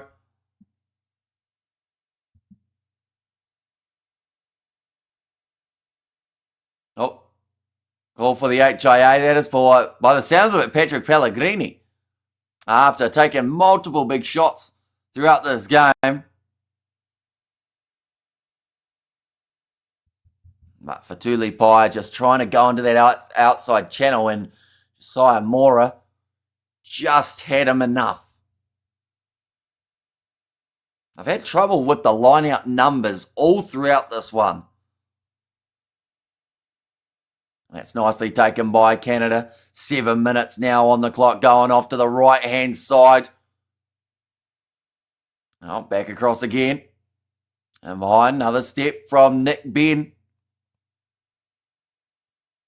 Oh, they're just saying chop tackles all day. Throughout this one, they are working extremely hard to just keep their defensive stats high. Now out wide into the hands of Jack Shaw. Very limited amount of ball time for that man throughout this contest. Now, left again. Pass it on the outside. Now one more pass to Nick Ben, who is situated out on the wing. Big collision. I didn't expect a 60-point game tonight. Says Eric. See, I thought that maybe we'd get around 50. I didn't think that both sides have conceded a lot of points, haven't they? So maybe it's not a mile off. Big run there. Offload up for the Canadians to the halfway line. And the penalty now goes the way of Canada. No release coming from Tonga. I think that maybe there's a bit of a debate coming on from one of the Tongan players. 3 minutes remaining of Fuliaki's yellow card. 4 minutes remaining of Steve's yellow card.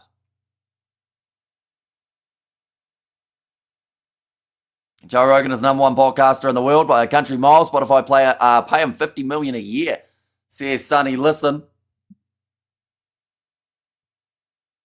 Yeah, just no release there for Halaholo, even though he thought that there was. Now Canada 10 metres from the line. Tonga trying to fire up the crowd there.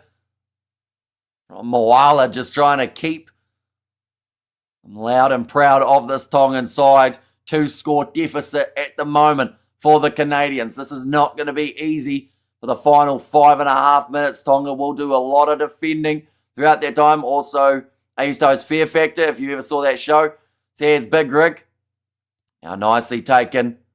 Canada no advantage at this point for their rolling maul. Now it's starting to march that little bit further forward. How about the Raiders losing to the Sharks last night? Says Mr. and Mrs. Manu.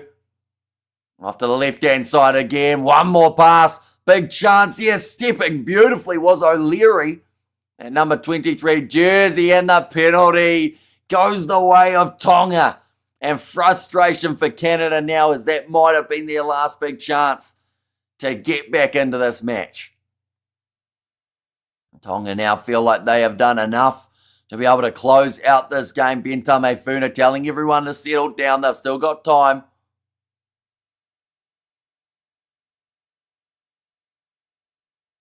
if Canada had scored there, you're sitting in a very different ballpark in the final moments, which somehow went from can you swim through this underwater maze? Can you hop from these poles 70 feet into the air? Into can you eat this absolutely foul slop? Which isn't really fair. See, here's Blues. Oh, sorry, that was actually Big Rig. And now 4 minutes remaining on the clock here. Tonga. Oh, line out steal for Canada. They aren't out of this game yet, nor will they give up for the closing moments of this game. Still 14-14. And now straight through the middle. The run from the Canadian centre. This one it is McMullen. Oh, haven't got someone at the back, and another penalty going the way of Canada. Throwing the ball away, the number 19 Fee now. Oh. Okay, not too happy there. Von Dalzen, he's actually said what the F man and shouted it straight at one of the Tongan players. Double blow of the whistle here.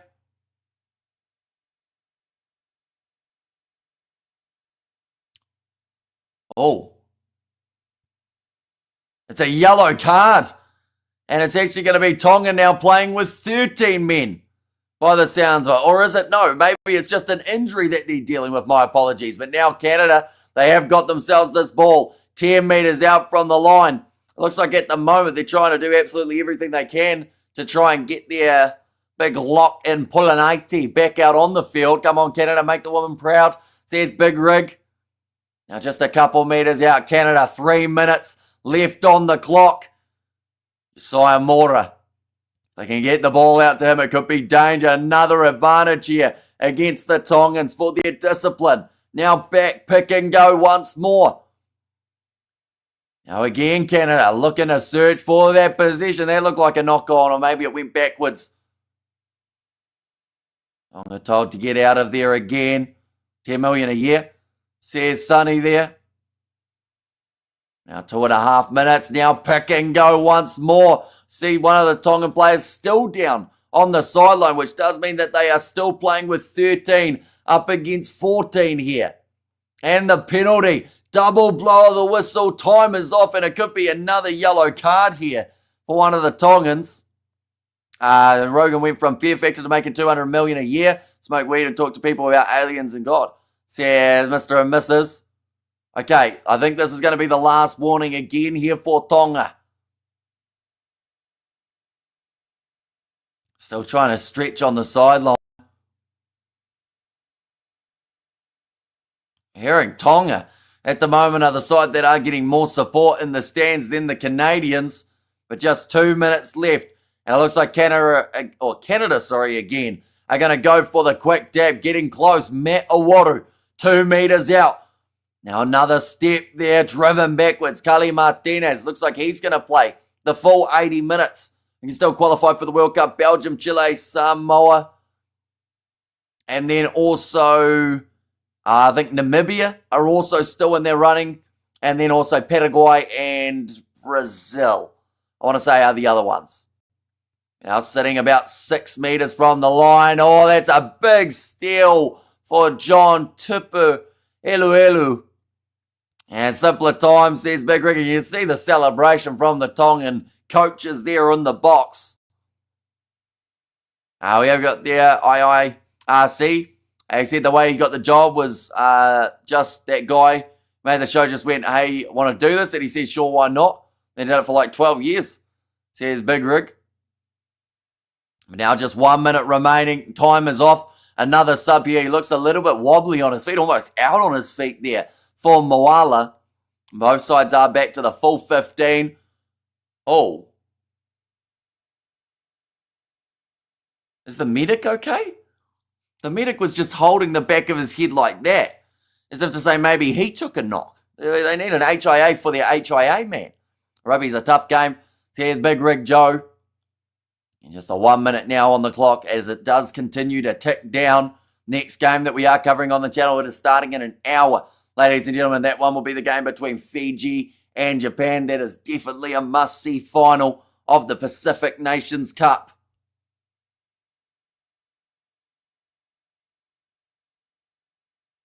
Okay, he was doing it as if it was a bicycle there, one of the Tongan players. What is Izzy Folau up to these days? I think he's still playing in Japan, isn't he? Israel Folau. Now there's an advantage there for the knock-on. Now all they need is just that one last scrum. And that should just about be the game here for the Tongans. They're saying there are a lot of buzz around for this Tongan side. Actually, like I mentioned many times, more support for the Tongans in the stadium than we saw for the Canadians in this match. And didn't he have a bunch of lawsuits? I think he did, but he was still able to play rugby though, wasn't he? And now the 80-minute siren is just now sounding. Tonga will book themselves the third place position. They've got the free kick. Tonga take the quick tap. It looks like they want to go for one last attack or big shot coming in. Now Ben Tamefuna. This looks like there's still a little bit of intent here from the Tongans to get it into the wide channel. They want to finish this game with one more on their side. Big collision with Fatuli Paya moving towards the sideline. I think if you are Tonga, you don't mind just kicking that one out, and it's the prop who says, no, we're done with that. And that will be the end of the game. Little bit of push and shove on the sideline after this one. But the end of the game, it is over. And in the end, the Tongans, they will win this match 35 points to 24 and get themselves third in the Pacific Nations Cup. What's your prediction on Japan versus Fiji? I think it's going to be close. Splitting maybe by 7 or less, I want to say. I love the heart from Tonga. And also here I've got their GG. Okay, they have just said there, shake hands, and that's the end of it for the two teams. And that is the end of the match. The Tongans victorious. Next game, like I said, it is going to be in the near future, under an hour away. So be sure to check that out. But I do thank you all very much for tuning in. If you did enjoy, be sure to leave a like and subscribe to the channel. And I will see you all for the next one.